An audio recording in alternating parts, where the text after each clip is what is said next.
Hello and welcome everyone, I am DMcComics' DM.3000, welcome back to Philly Fantasy 6. In the last part, we took care of the Fanatic's Tower, which is the last side quest to take care of in the world of chaos.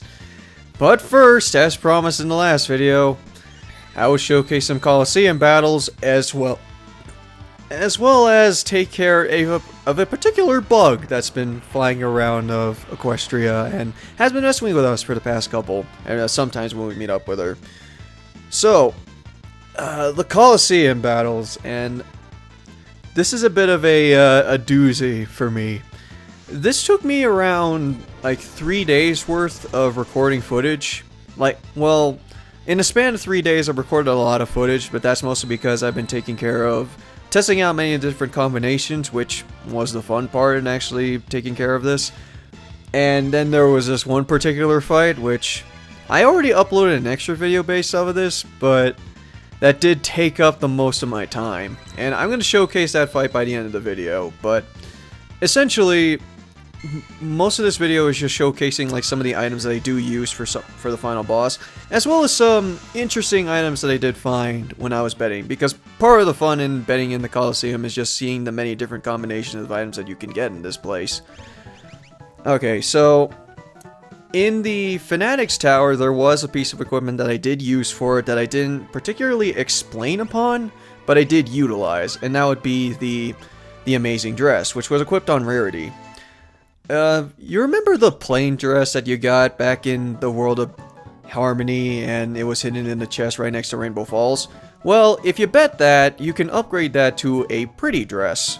But the thing is, and from my experience from trying to take on these enemies and trying to get these particular items, the Offreman is the hardest one out of the trio. I find this particularly funny. Like, this is the longest fight out of the bunch. And if you do not have a safety bit on the party member that you send off to the Coliseum, your party member's going to die and you're going to lose that dress, because that thing starts off with death as being one of its starting off attacks. Either death or level 5 death. And if you don't have safety bit, your party member's kaput. You can get a safety bit from Corona Cave past the Wrath boss that's in there. Otherwise, I don't know if the Memento Ring will actually defend against that, but that's very limited to some of the party members you can use for that, and those aren't really party members I do use for the Coliseum.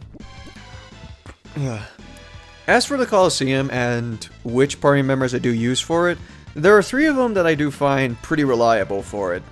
Luna first off, because she has access to both her Alicorn abilities and her magic abilities, and I did boost her so her magic's power is decent enough that no matter which one that she does, she'll deal a lot of damage with it.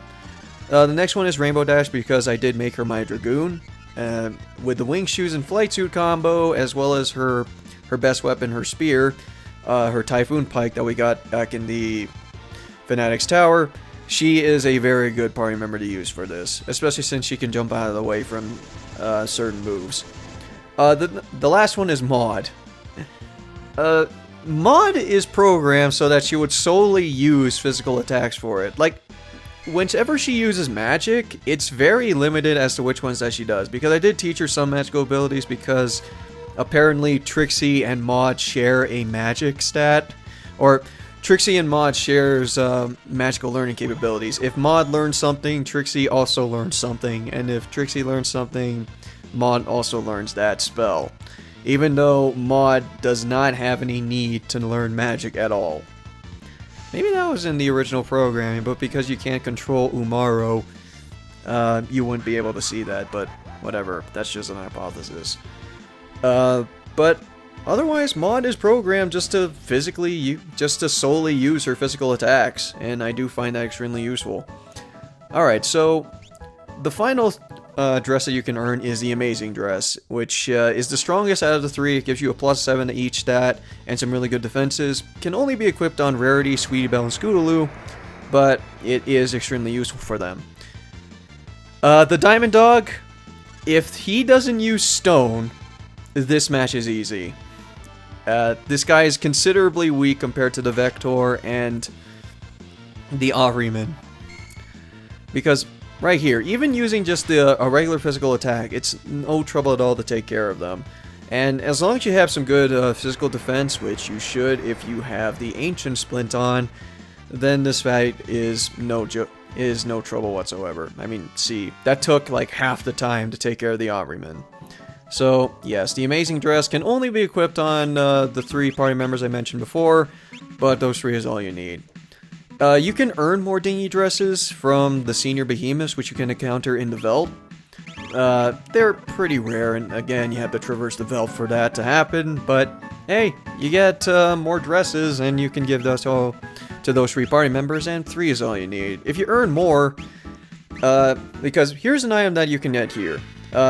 If you bet the Magic Saddle that you can get in the Fanatic's Tower, you can get a Gala Dress. An alternative way of getting a Gala Dress is to bet the Amazing Dress. However, it's a bit of a drop because the Gala Dress only gives you a +3 to every stat, and it does provide you some really good defense as well. But this can be equipped on more ponies. This, of course, it's a Gala Dress, so it can be equipped on all the main 6 members. Also, you may notice that this is all being done in post-commentary. I did not decide to commentate throughout all the Coliseum battles because that'd be even more things to record out of this, and I already recorded a considerable amount in trying to take on all the Coliseum battles, and I didn't feel it was necessary to actually commentate over them. But a problem that I do have, and I'm be honest here, this is like my 5th or 6th take in actually trying to record all this. It's trying to come up with things to say for this and actually being cohesive about it. Because this is actually a very good simulation of what I've been doing when I'm taking on the Coliseum battles. I'm just sitting on my chair, doing nothing, and just watching the battles unfold. And that's it. Because that's all you do. In the Coliseum, like a firm reminder of what happens in here, you just select your combatant, and there you go. You have to square off against all these battles, and you have no control over it. So, yeah, that's exactly what I'm doing. I have no control as to what happens in here. But there you go. You get the Gala Dresses, you can earn Reflect from that, which there's a ton of Espers that can give you that, so I don't know why you wouldn't have it at this point. But +3 in every stat, that's good. Alright, so if you bet the Gala Dress, you can get the Royal Regalia, which is basically the princess equivalent of it, which can be equipped on Celestia, Luna, and Cadence. And you get to face off against an Admirable, or an Admiral. Why did I say Admirable? But yeah, he's also no trouble. Another way that you can make these Coliseum battles a lot easier is if you have the Ancient Splint on, which, again, I might mention, you need to purify the Shadow Splint, which involves going to combat 255 times with it. But hey, it's worth it. You do have strong defenses against a lot of things, and you don't really have to worry about getting inflicted with elemental weaknesses as much. So, yeah. Also, the Royal Regalia, it's stronger defensively compared to the Gala Dresses. But, again, it can only be equipped on the Princess Sisters. And here's a weird one. If you bet a ribbon, you can get a Crystal Heart. And you can get a spare ribbon from Corona Cave. It's hidden in a chest somewhere. Well, it's actually one of the only things that you can receive in the Corona Cave without Flash stealing it from you, but yeah, you can get one of those, and you have to face off against a Chaos Wind, which the only threatening thing that this guy does is, I think, Moonbeam. He just heals himself as well, which just extends the length of time that this battle takes place. That's another problem that I have with a lot of it, is because I can't take advantage of elemental weaknesses or whatever. And because this is out of my control, I'm just hoping that my party members aren't stupid and just actually do what I tell them to. And a lot of these fights can just friggin' drag. And that applies to a lot of Coliseum battles. You may notice that for some of them, I do fast forward through them. It's because, like I said, I'm not doing anything throughout most of these fights, and neither would you, technically. So I get impatient, and I also have the chance of losing. So why should I just waste my time and just like waiting for these fights to go on? when I could just like speed it up and just hope that I would win anyways. So there you go. I earned a Crystal Heart. I did something to my phone. So the Crystal Heart gives you no effect from any of the base elementals, but gives you a +3, and it can only be equipped on Cadence. Obviously, she's the one who owns it. Now, the scaled costume, and I'll also talk about the Dragon Fang. Those are items that you can receive from Tyrannosaurs, which are certain enemies I'm going to showcase near the end of the video, because there are extra enemies to take care of, and it's also a great place to EXP grind. But if you steal from them, you can get the scaled costumes, and you can bet those to get the scaled splints, and you can bet that to get the crystal splint, which is, from what I can tell, the strongest normal item in the game. It doesn't give you any base strengths from elemental strengths, but it does give you considerable amounts of defense and magic defense, and I just found that more useful. If any of my party members did not equip the Ancient Splint, I give them the Crystal Splints. But also, I did leave a note here. That's the chain I can give, or that's the chain that you can get from that, as well as the Dragon Fangs. You can get that for scaled saffrons, and then you can bet those for crystal saffrons, which is the, you know, the head equivalent defensive item.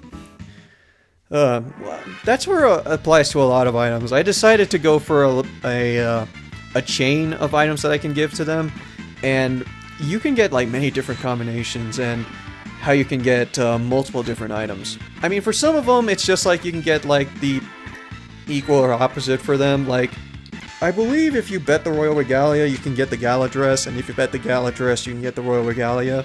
You just swap between the two. I think. Let me look at my notebook for that. Yeah, that's, I think that's what happens.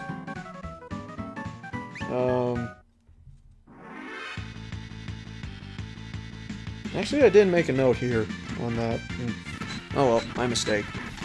Alright, so the one threatening thing about the Diamond Dog, which I showcased by betting the Horn Saber, I just did that because I was curious to see what I'd get from that.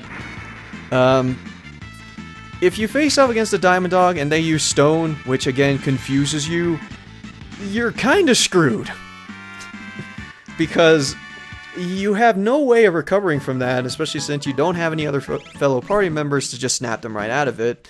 And you just have to hope that the Diamond Dog decides to just hit you in the face so that you can snap out of that confusion. Otherwise, if you're unlucky, you're just stuck in that. Especially for Rainbow Dash's case, because she jumps out of the way sometimes.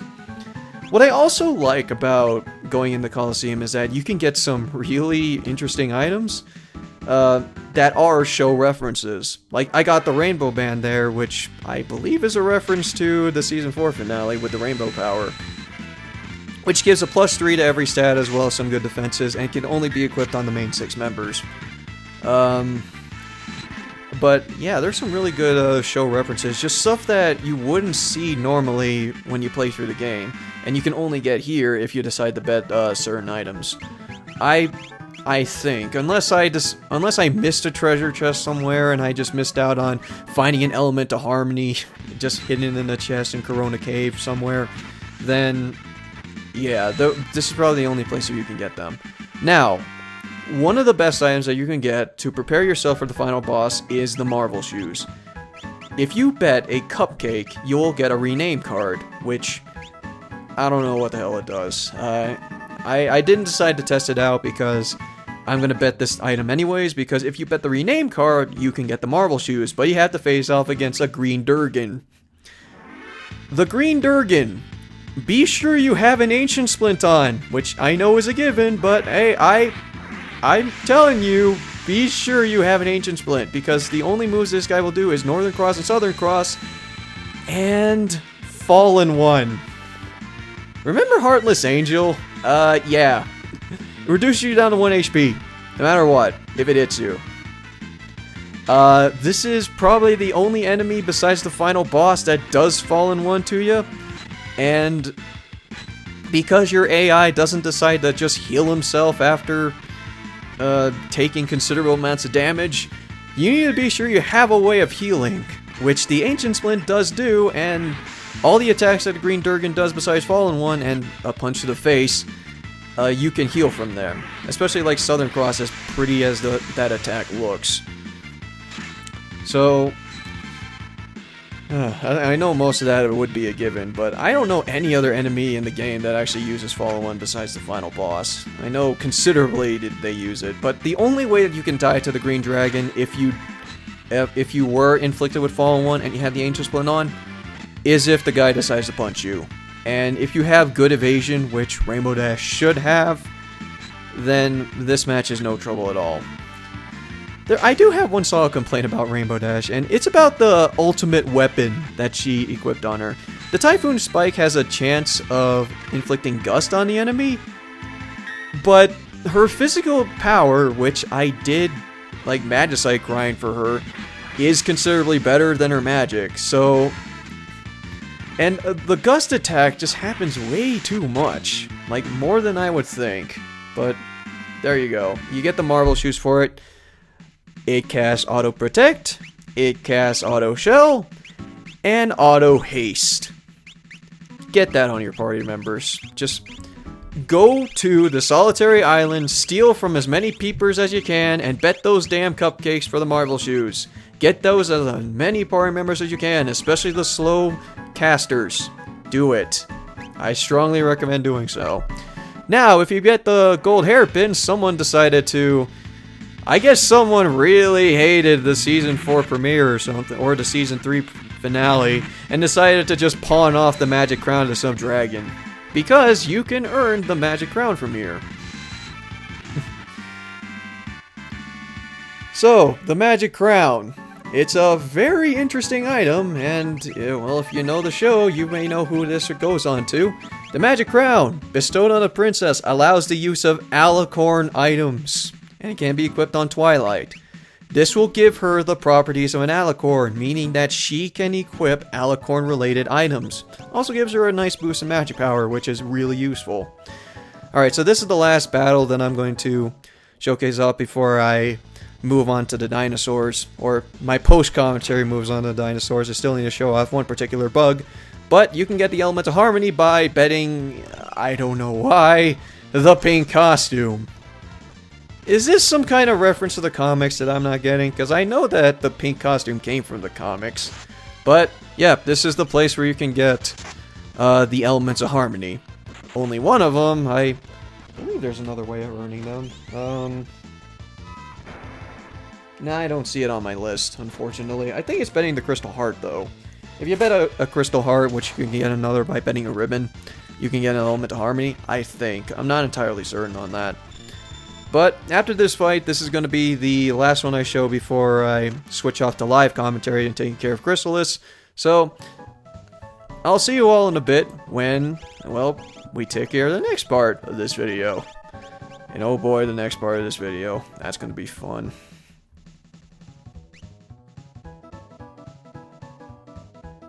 But now, we got one more unfinished business, as noted by the creator. I gotta hunt down Chrysalis. So, before we head over to Discord's tower, let's see if we can find Chrysalis, who is hidden somewhere in Equestria, randomly flying. So, let's just scope the place and hopefully we'll find her. I'll just do random cuts whenever I do so. Oh, there we go. Fuck. Finally. Ah! Level 5 death! Oh. Of course you hit her! Ah, damn it.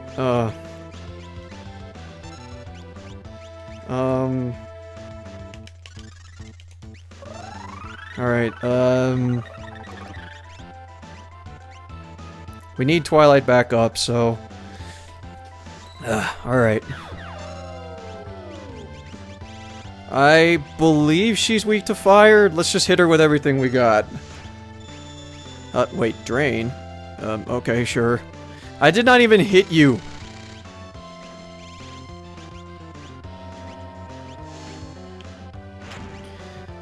Luna didn't even seek any action with Chrysalis at any point in the show, so... I don't know what kind of grudge you would have against her. Wait, what did I do? What did she do? I wasn't paying attention.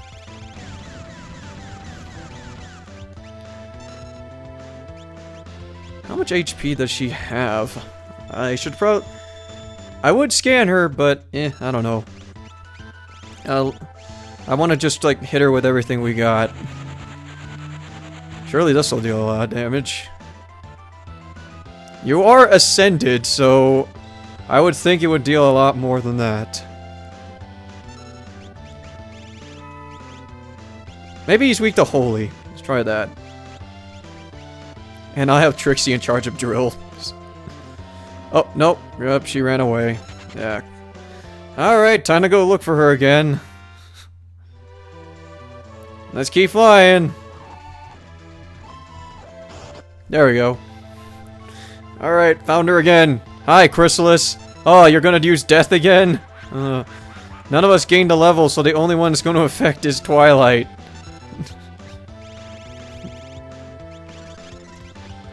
It seems like she always starts off with that move, so make sure all your party members are not at level 5. Or at a multiple of 5. Which unfortunately, Twilight is the only one that is.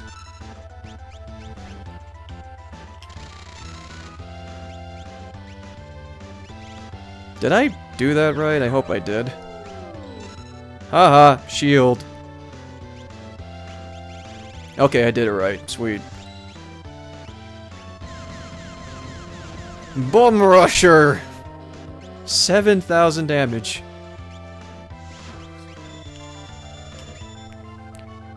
She isn't affected by that, but good job.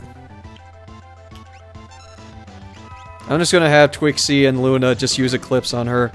Apparently Eclipse takes from the magic stat of all things, and I don't know how magic a beatdown is. But, oh well. I'm not gonna question it, I'm just gonna let Trixie and Luna do all the talking. I see 7,000 damage per. Yeah, you just keep doing that there. Windstorm. How much will this deal? Not much. Go! Eclipse!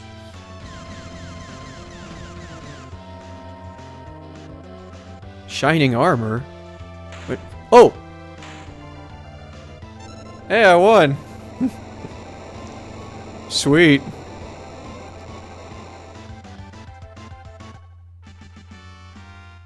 Wonder why she said shining armor. Oh, here's a Magicite. Chrysalis dropped a piece of Magicite. What do we win? The Magicite Spike. Spike.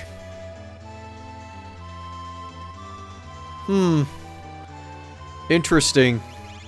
Very interesting. Let's take a look at this said Spike. Ah, Spike. Alright. Cuts through magic defenses. Oh, wait. Flare! Ooh, that's where you get it from. And an HP plus 50. That's not really useful for me, but... Oh, it's a 50% bonus. Oh. That's not really that useful for me anyways. But still, Flare, that's plenty useful. And of course I equipped it on Rarity. That's just funny. Alright, well, we... Oh, it's percentage, not... I thought it actually adds a base of 50, but no, it actually increases a lot more than that. Alright, well, that was my mistake. Alright, so that conclusion of the Chrysalis fight didn't satisfy me because Cadence wasn't in the party for that, because Cadence needs her revenge for Chrysalis taking her identity. So, I redid the fight with Cadence in the party with hopes in seeing if there was any change scene or whatever that would happen, because I think it would be relevant considering the Opera House and whatever. Spoiling this now. Not many differences. Not much. Or none at all. The only thing that I did was just give Cadence the satisfaction, and probably Trixie for casting Eclipse on them. I still don't know why Chrysalis decides to say Shining Armor by the end of it, but maybe it's a reference to her being in the Opera House. Although I still wonder why Chrysalis decided to abandon her successful opera career to just fly around messing with the main six at some parts, but whatever. The world's screwed, but maybe she doesn't make as much business in the Opera House or something. But again, you're in the Magicite Spike, which, again, Spike existed in Generation one, so it makes sense. So, the last order of business to showcase off in the world of chaos, before moving on to Discord's Tower, is to go to Dinosaur Forest. Like, remember when I said about the Marvel shoes? Yeah, equip it on Rarity because Rarity is considerably slow compared to the other magic users in the party. I guess she doesn't want to ruin her Pony Petty, I guess. I don't know. I also equipped the Magic Crown and Harmony on Twilight because I guess she's selfish with the Elements of Harmony. Or maybe the Magic Crown is separate from the Element of Harmony. I'm not entirely certain on that. Because I know that the crown is the Element of Harmony for Twilight. I'm overthinking it. Unless she decided, you know what, the Elements of Harmony is mine, or it's just one. Because those Elements of Harmony are not particularly exclusive to any one of the characters. It's just Harmony. So I'm guessing like all the Elements of Harmony just combine, merge into one. Probably as those big jewels that you've seen in the season 4 premiere, maybe. I don't know. I'm just guessing. But here's the equipment and the party that I decided to take with me. I do swap out. I want to say Trixie. I don't know. I swap out one of them for Last Century because, like I said in the beginning, there is a particular item that you can steal from the Tyrannosaurs, and you get more. But, okay, so this is another great grinding spot that you can do before you take on the final boss. And this is for Exp Solely. This isn't for magic points, unfortunately, but you can get more magic points from Cactuars, which, again, south of Baltimore, you can go to a desert. But Dinosaur Forest. Just rock around here for a bit, and you can run into one of two encounters. One would be the Tyrannosaurs, the other is the Brachiosaur. The Brachiosaur is the strongest normal enemy in the game. Bar none. It's like level 68, I think, which is considerably higher compared to what you should be at this point in the game. And this guy has some really nasty attacks, like Disaster. Also, might I say that it feels really good again to actually have control of my party members again? At least at this point, because I really wanted to seize control back. But the Brachiosaur, it has some really nasty attacks like Stomp, and I believe it has Bite as well. Which Bite, the Tyrannosaurs have it, essentially a fuck you button to any of your party members. It instantly kills them, except for Maud because she has really good physical defense. The Brachiosaur can also be threatening for the sake of, well, it has really good physical power, and I believe it has a chance of casting Meteor on you. I mean, all the other times that I did run into this guy has been considerably violent. Or I could be thinking of the Tyrannosaurs, but yeah. For essential strategies on taking on the Brachiosaur, ice attacks is his weakness. Anything in this forest is weak to ice. It also has a chance of casting Wind Blast, which just ejects one of your party members. But other than that, not too much to worry about, and just pretty much bring as much raw power as you can, and just bring it to him. I tried stealing from the Brachiosaur, but I have no idea what it drops, because, again, Flash's steal ability is very mixed. So, I never found out what the Brachiosaur drops. I know what the Tyrannosaurs drop, but not this guy. Also, at a certain point in the fight, or I think this happens randomly, I think this guy has some good magic evade because he can dodge your magic. But Luna, with her Eclipse, will never miss, so you shouldn't really worry about Luna not hitting. But you should worry about Twilight or any of your magic users not hitting. I do recommend bringing Twilight along, especially when she has Ice 3, because, yeah, she can deal 9,999, and I think the Brachiosaur has 40,000 HP? Was it 40,000? Or, yeah, maybe 40,000. I have to check, but there you go. I beat up the strongest enemy in the game just to say I did it. And you get good amount of EXP from that, and 10 magic points, but I don't really recommend grinding on them. Now, the Tyrannosaurs. You can have a normal encounter with them, or you can have one of these encounters where you're surrounded by them. When you're surrounded by Tyrannosaurs, you either have to bring your A game, or get out of the match as soon as possible. because these guys can kick your ass, like, really hard.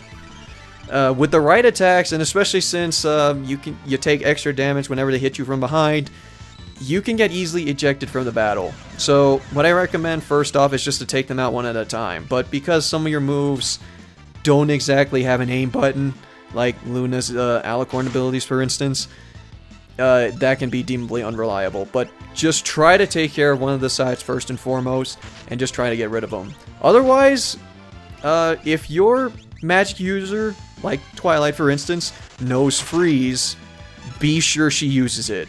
Freeze attacks both dragons, even when you're surrounded like this. And like I said earlier, the dragons are all, or dinosaurs, whatever. I've been swapping between the two. They honestly should be dragons. Does anyone else think that? Like, these guys should be dragons instead of dinosaurs? Or maybe they could just pass off as being dragons? I don't know. But yeah, after that, once you take care of one of the dragons, just taking care of one of them is no trouble at all.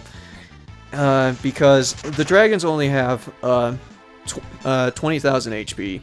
And with the right moves, especially with Twilight having 9,999 damage per ice attack, this is not going to be any trouble at all. So, the last encounter that I do want to show for involving the Now I'm calling them Dargans. Okay. Because I wanted to get the other item that you can get from them, and which is why I brought Flash into the party. You can steal from them scaled costumes, which you can equip on anyone who is a dragon already, and it will give them a massive boost in stats. Any of the dragon equipment, if you do equip it on them, and they are a dragon, they get a massive boost in stats. And I think they can make a really good Dragoon for it. Maybe a good strategy for Rainbow Dash is just to give her all the dragon equipment, and turn her into a dragon, and she'll be a force to be reckoned with. Maybe. But yeah, also at the end of the other Tyrannosaur fight, I did earn a Dragon Fang from that, which is a spear that you can equip, which again enhances the possibility of it. So, the last fight that I want to showcase off before I end this video is the Maniac fight. I already did a video about the Maniac fight, but I just want to show on the struggle that you can potentially have when you're taking on the Maniac. Like, I already made a video on that, but I was at a really pissed off mood back then.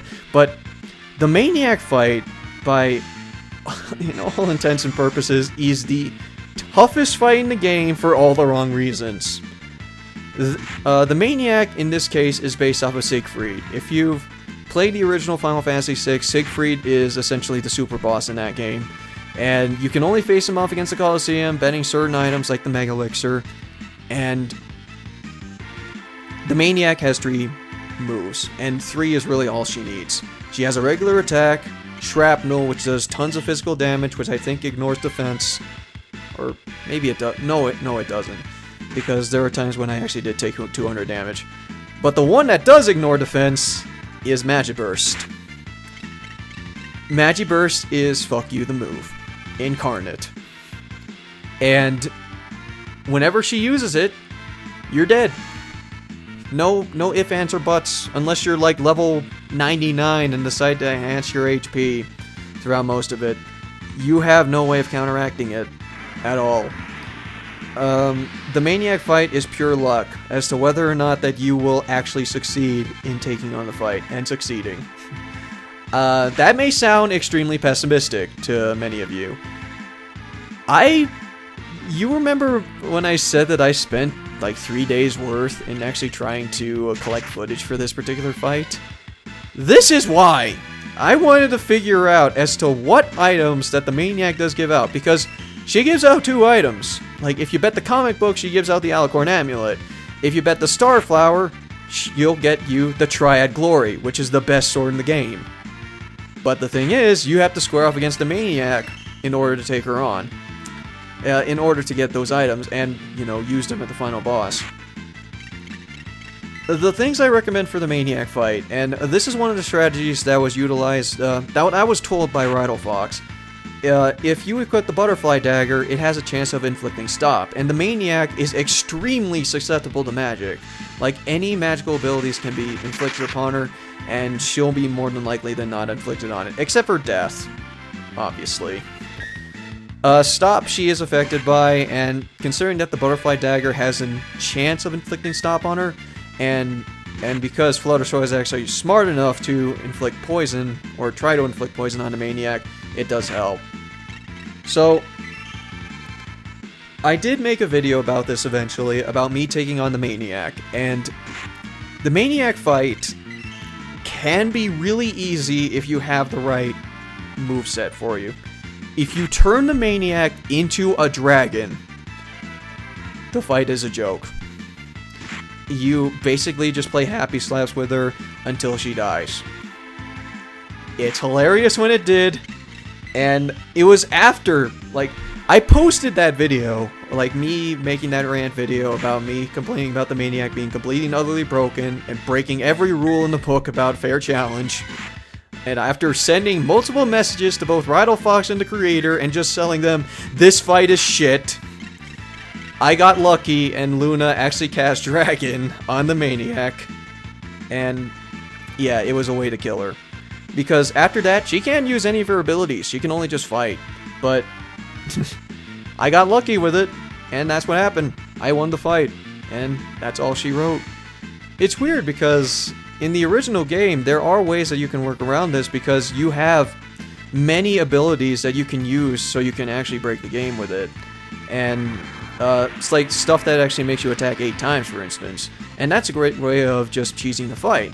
But in here, you have no chance of doing that. But here, Magic Burst, here you go. Boom! Nuked. 7,000 HP, you have no chance of defending against that. I would say bring your A game for that fight, but you can't control anything. The only thing you have control over is the type of equipment that you have. Just check out my extra video number 2 on where I did take on the Maniac, and you do see the 2 items that you can get from her. There are 2 of some of the best items you can get in the game. Do I recommend taking it on? Not in this beta. The creator has told me and reassured me that the fight will be less broken as soon as the final release comes out. But if you want a good strategy to take her on as is, turn her into a dragon. Make sure one of your party members that is considerably smart, I do recommend Luna, and that she knows dragon. And then the fight's really easy after that. But that's it. That's all the things that I need to take care of before we take the fight to Discord. So that's just what we're going to do in the next part. So that's it from me. I am DM This is DM.3000. Thank you so much for watching, and hope to see you all next time for the next part of Philly Fantasy 6. See you, everyone.